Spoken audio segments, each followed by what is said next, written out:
And just lastly, you mentioned wanting the undisputed belt after this. A lot of questions about Conor McGregor and defending the title against him after this. How real do you think that could be? And I assume if you were to fight Conor, it would have to be at 170. So was that appeal to you as well? Você falou sobre lutar pelo cinturão, os leves depois, você já comentou sobre isso, mas também fala-se de Conor McGregor, sempre ficou essa coisa no ar de você lutar contra o Conor. O quão real é você lutar contra o Conor, que talvez quisesse esse cinturão BMF e que teria que ser nos meio médios? Como é que você sente em relação a lutar contra o Conor? Cara, na realidade, sendo bem verdadeiro, mais uma vez, a vontade de lutar pelo Conor é pelo dinheiro. Simplesmente isso.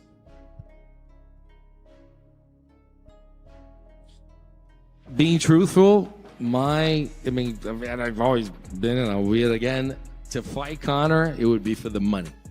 That's it. Simply that. And the only thing that Conor has ever sold, and by sell, I mean the only thing that he's presented that he has that he doesn't, is power.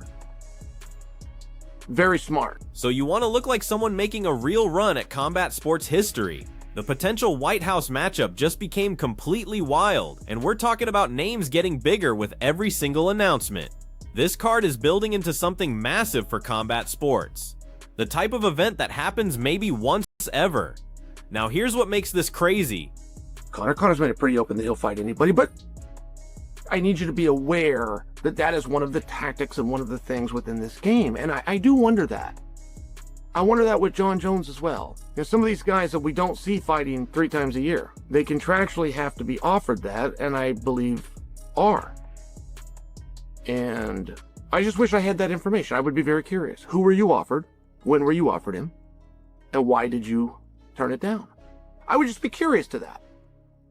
So when Conor says I'm going to fight at the White House or in the... Okay, that means he's not fighting the White House. Now that's old news. I brought that to you months ago that Conor's not on the White House card. But him revealing this himself and saying I'm fighting on the White House or in the summer or somewhere thereabouts. Just days out from his scheduled octagon battle with Max Holloway, what should be an absolute slugfest. We've got this former champ who's already thinking way past that fight. He's not even trying to hide where his mind is. His focus has shifted completely to one of the most iconic legends in all of combat sports history, Conor McGregor himself. And while fighters from every division, top names and rising prospects alike, are all fighting to position themselves for a McGregor callout at this event, Charles Oliveira is officially putting his name in that conversation with real conviction and belief. Yeah, well, we'll see what happens. And sometimes I feel silly asking you about Conor McGregor, but he is right there. He is, and you're still in the title picture, so why would you be thinking about Conor McGregor? But it would be a really fun fight. I know you've wanted it in the past, so yeah, it'd be a fun fight. I mean, getting one back against everybody who got one over me would be awesome. So, yeah. Now here's what's interesting though. Even his opponent Max Holloway, the guy he should be completely locked in on beating in mere days, has been extremely vocal about one specific time in his career, a moment that clearly still eats at him and something he'd absolutely jump at the chance to revisit. The former featherweight king, who's built one of the most thrilling UFC careers ever, recently spoke up about how a rematch with Conor McGregor would be the perfect chance for him to address some unfinished business that's been weighing on him for years. Holloway has been completely transparent that the thought of running back fights against guys who beat him before, especially someone with McGregor's profile, is something that truly motivates him and ignites that competitive spirit. Dude, I fought only legends. Yeah. Who could that be? McGregor, I guess. Yeah. Yeah, I mean, outside that, there's really nobody else I could ask for that I haven't fought. But listen, and this matters, for Holloway, this isn't about payback or some childish grudge.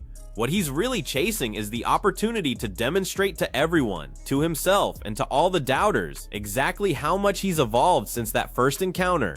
He wants to showcase the progression, the development, the skill upgrades, and the mental sharpness he's gained as a competitor since that original meeting. Conor is saying, look, I'm going to fight. I'm going to fight this summer. And he's making it clear that he doesn't know. I mean, he's dropping the veil. I don't know if it's the White House or this summer or somewhere thereabouts, which is a very real way of saying, I got nothing. I got nothing booked. I have no clarity. And I do often wonder, and I wish I had access to this information, but so you guys understand, like from a political side, one of the great values of Conor McGregor and keeping Conor is to keep him from going somewhere else. And there's very few guys that are, but Conor is a star. If Conor was to pop up on, you fill in the blank, but if Conor was to pop up on, it right there would be meaningful for whatever that was. So one of the great values in Conor is to keep him. If he's going to offer the only monetizable commodity that a fighter has, which is the fight, the performance itself. McGregor's name isn't just coming up from Holloway and Charles Oliveira though. His name is literally everywhere at this point. Another seriously dangerous contender has also stated clearly that there's one particular fight that's obviously absent from his otherwise stacked resume. Justin Gaethje mentioned, and he's absolutely right, that during his entire career he's faced so many of the sport's biggest names, absolute savages, and future Hall of Famers, but somehow the one fighter he's never actually locked up with is Conor McGregor. For Gaethje, that missing piece, that incomplete chapter in his fighting legacy keeps sticking out obviously, and it's still the one bout he openly admits he wants to secure before hanging up the gloves. The buzz around who lands that McGregor fight is hitting crazy levels. I need you to be aware that that is one of the tactics and one of the things within this game. And I do wonder that. I wonder that with John Jones as well. You know, some of these guys that we don't see fighting 3 times a year, they contractually have to be offered that, and I believe are. And I just wish I had that information. I would be very curious. Who were you offered? When were you offered him? And why did you turn it down? I would just be curious to that. So when Conor says I'm going to fight at the White House or in the... Okay, that means he's not fighting the White House. Now that's old news. I brought that to you months ago that Conor's not on the White House card. But him revealing this himself and saying I'm fighting on the White House or in the summer or somewhere thereabouts. While the rumors keep growing with zero signs of stopping, McGregor himself has thrown even more gasoline on this already blazing anticipation fire. Based on Chael Sonnen, who tends to be pretty connected on this stuff, McGregor has been telling people he's planning to compete this summer, which would be absolutely massive for the sport. Here's the problem though. Past that loose time frame, there's still no confirmed destination, no locked event, and no opponent that's actually signed or officially revealed. Sonnen said it straight up when he explained that if Conor just showed up on any card anywhere, immediately that would be game-changing and huge for whatever organization or event hosted him, no matter the opponent or situation.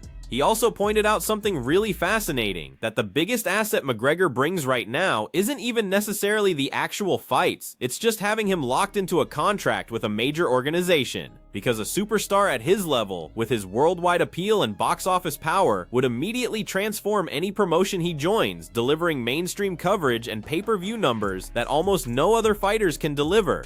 Unless something official actually drops from the UFC or McGregor's team, this question mark around McGregor's next step and who he'll battle is just going to keep the whole combat sports world wondering and going crazy with theories. When the belt was first introduced, sometimes people sort of spoke down on it, and now there's this idea that Max Holloway has turned this belt into something important. Do you agree that Max has turned this belt into something that fighters should want to take, or is it just, hey, a belt is a belt? Cara, eu acho que cada teve a sua importância. Quando começou, como foi, da forma que foi, agora o Max vindo fazendo a história dele, eu acho que cada teve um ponto, uma chave para poder fazer cada vez mais valer esse cinturão. I think each and every fighter that actually has held it has had its importance and giving it its importance. And I think that they've had their ways, and now Max has found a way to give it even more importance to a belt like that. So Chael Sonnen really explained the truth behind Conor McGregor's recent statements in a way that clicks when you consider the money side of fighting. He's breaking down that while McGregor seems ready and eager to scrap with basically anybody who calls him out, and he's dropping all these responses and callouts on social platforms, it's mostly a calculated play on several fronts. Sonnen mentioned, and this is key to grasp, that all this chatter about the White House card or a summer fight schedule doesn't really translate to anything solid being locked or contracts getting inked. Stars at McGregor's elite tier are usually contractually required to be presented certain opportunities and to keep up a certain amount of public interaction and readiness. Keeping someone like McGregor connected to an organization through an active deal is more about handling a generational talent and securing the promotion's asset than it is about locking in any particular upcoming fight or card. What comes from all this positioning and maneuvering is this crazy combination of excitement and mystery that just leaves the entire fight community glued to their phones, constantly checking their feeds for any news updates. Another question. You posted working with Damian Maia. Obviously, you're both so well known for your submissions. Can you just talk a little bit about what it's like when two great jiu-jitsu minds like you two work together? Cara, com certeza, 100%. Lembrando para todo mundo, a gente não tá fazendo jiu-jitsu, tá assim MMA. Damian é um cara gigante, um cara que tem uma história linda dentro do UFC, né? É um cara que tanto em pé como no chão é muito bom, sabe, tem a mentalidade, sabe fazer. Então a gente treinamos, se dedicamos. É muito bom ter um cara ali que pode te ajudar, pode falar coisas boas para ti. Então eu sou muito grato por Damian ter pelo segundo campo junto com a gente. This is huge, and I just want to remind everybody, this is not jiu-jitsu, we're actually doing MMA, so it's important to have somebody like him that it's just, obviously, we put the work together, we got together, we made it happen, we dedicate ourselves to this, it's so good to actually have somebody to, saying positive things, just kind of pulling you up and helping you out, so it was pretty cool to have him in his second camp. Looking at the other side of all this McGregor talk, with the BMF clash coming up fast, we should discuss what that championship really represents now. When the BMF title first appeared years ago, honestly, it wasn't respected much by serious fans or even many competitors. It felt like another gimmick piece, some promotional stunt in an already packed lightweight and welterweight scene, but Charles Oliveira views things completely differently today, and his opinion has shifted dramatically, particularly after seeing what Max Holloway accomplished with the belt and how he's given it meaning through his amazing showings. Oliveira truly thinks that every single competitor who's worn that title, from Jorge Masvidal to Dustin Poirier to Justin Gaethje, has contributed their own special story and delivered their own credibility to it. But in his mind, Holloway's path and what he achieved to claim it has given the championship a totally new importance and respect, changing it from what many wrote off as a publicity move into something that athletes across different weight classes genuinely want to win and defend. That's an incredible transformation for a belt that many assumed would disappear into nothing. The finger point down, right, has taken on a life of its own. I feel like you always did that because, let's be honest, you're one of the coolest guys on the roster and it's a very cool thing to do. And now we're seeing other guys do it and it's not that cool. It's actually kind of shit when they do it. Do you feel like, hey, maybe I'm going to have to retire this thing because other guys are jacking my style and making it bad? I mean, it is what it is. It is what it is.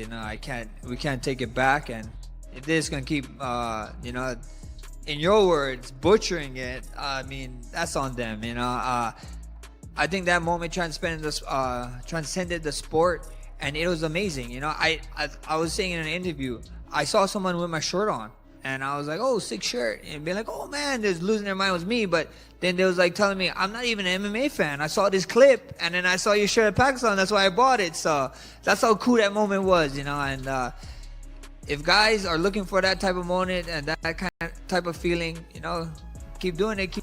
Oliveira then shared in a recent conversation about his time working with the legendary Damian Maia, and you can feel the real enthusiasm and admiration in his tone when he discusses it. He's emphasizing the amazing benefit of mixing two world-class minds in mixed martial arts, both carrying elite grappling backgrounds, particularly for his coming battle with Holloway. Oliveira described it as a totally amazing experience that's improved his whole training camp, and he was nothing but positive about Maia's complete excellence, both standing up with his surprising striking skills, and particularly on the mat, where he's among the greatest submission specialists in MMA history, plus his razor-sharp fight intelligence that comes from years of top-tier competition. He talked about the training rounds as brutal and laser-focused, with zero wasted energy or minutes, stressing how much having a coach and sparring partner at Maia's level in camp can improve every part of fight prep, from game plans to skills to mental preparation heading into a huge fight. This is a partnership that Oliveira says he's incredibly thankful for, and that he thinks might be the game changer when it's time to perform. But Charles did that Q&A with a bunch of Brazilian fans, and he said that for the point down, he has the option to stand and bang with you because he knows he can do that. But you don't have the option to take him down based on his skill set. You've also said it would be pretty BMF to submit the guy with the most submissions in the UFC. Are people overlooking your submission skills in the octagon?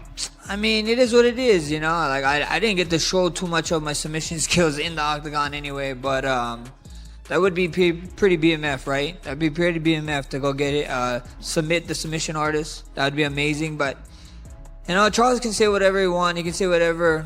I can say whatever I want. Come Saturday night.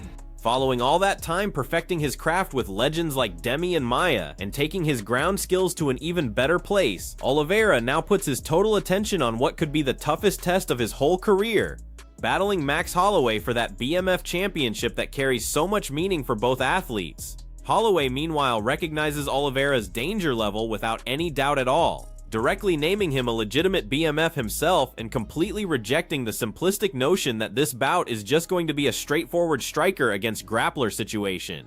He brings up a really crucial detail that casual watchers might overlook, that so many of Oliveira's tap-out victories during his career actually happen after he has already hurt and weakened his opponent badly with his feet, using his developing striking.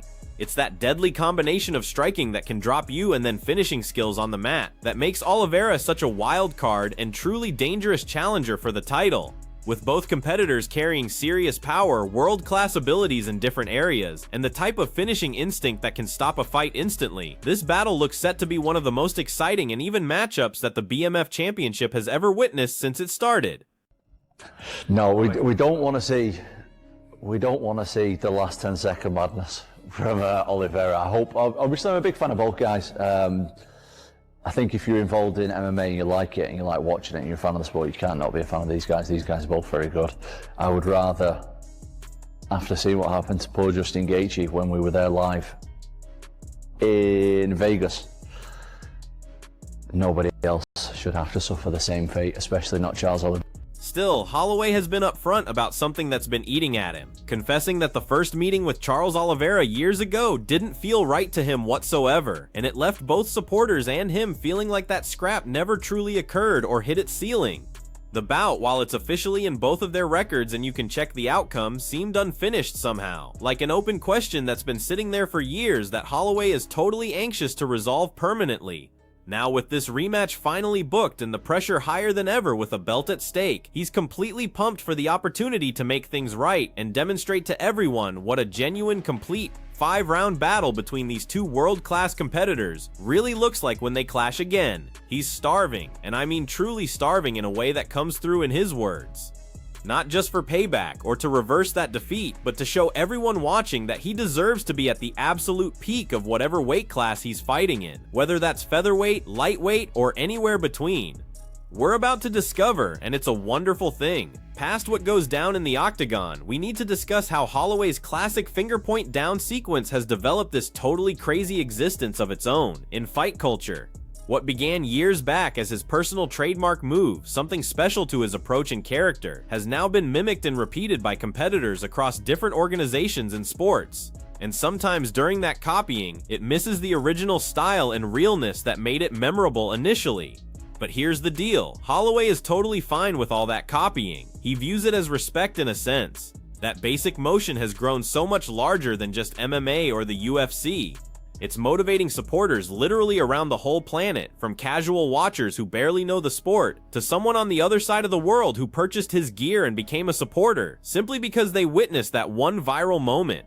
Holloway sees it as this strong reminder that certain instances truly go beyond the sport alone and enter mainstream culture, and if other competitors want to chase that same vibe or attempt to capture that magic themselves, well, that's up to them to try to make it work. Regarding the actual battle itself and what tactics might unfold, Holloway understands that Charles can sit there and say all he wants, that he has every tool available, that he can stand and exchange punches or stop takedowns or jump guard whenever he chooses to. But Holloway isn't worried at all by any of those options. He's totally confident in his own complete skill set, and this includes his submission abilities and grappling talent, which many casual supporters haven't actually seen completely shown in the octagon yet, because his striking is so controlling. Let's picture this situation for a moment. The idea of Holloway possibly tapping out the UFC's all-time leading submission expert, a fighter who's finished legends with chokes and locks. That's precisely the type of BMF sequence that Holloway totally feeds off of and fantasizes about. When fight night arrives and that cage door locks tight, all the discussion and all the confidence and all the forecasts are going to be decided where it counts most inside that cage under those spotlights. And make zero mistake about it, Holloway is prepared and ready to put everything on the table. Every bit of stamina and ability he possesses to display not just technical excellence and fight intelligence, but real heart and fighter mentality, showing once more why he's viewed as one of the sport's toughest and most thrilling warriors who consistently performs for the supporters. From another angle, we've got Tom Aspinall, who's been observing all this preparation, and he's essentially raising red flags before UFC 326. Sending this message that Charles Oliveira really shouldn't get pulled into the type of total madness and wildness that Max Holloway created in those now famous final 10 seconds of his previous fight, remembering that totally wild ending that left Justin Gaethje completely shocked on the mat in Las Vegas with the audience going absolutely nuts. Aspinall is emphasizing from a competitor's viewpoint that a fighter at Oliveira's level and achievements deserves more than to get caught up in some final second madness or dangerous trading that might cost him everything. It's a warning call from one top fighter to another before that cage door shuts, and it's impossible to change anything back. He's stating clearly through this alert that in the fight business at the top tier, every single moment counts and has weight, and one mistake, one instant of missing focus or bad judgment can alter everything immediately, including any future hopes Oliveira might hold of eventually battling Conor McGregor or winning championship gold again. So here's what I'm curious about from you all watching this.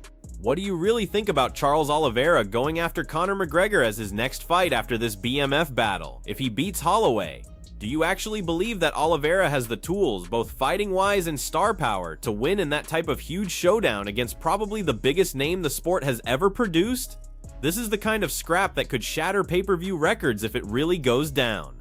Share your thoughts and predictions in the comments down there, because I'm interested to know what you think about this whole thing.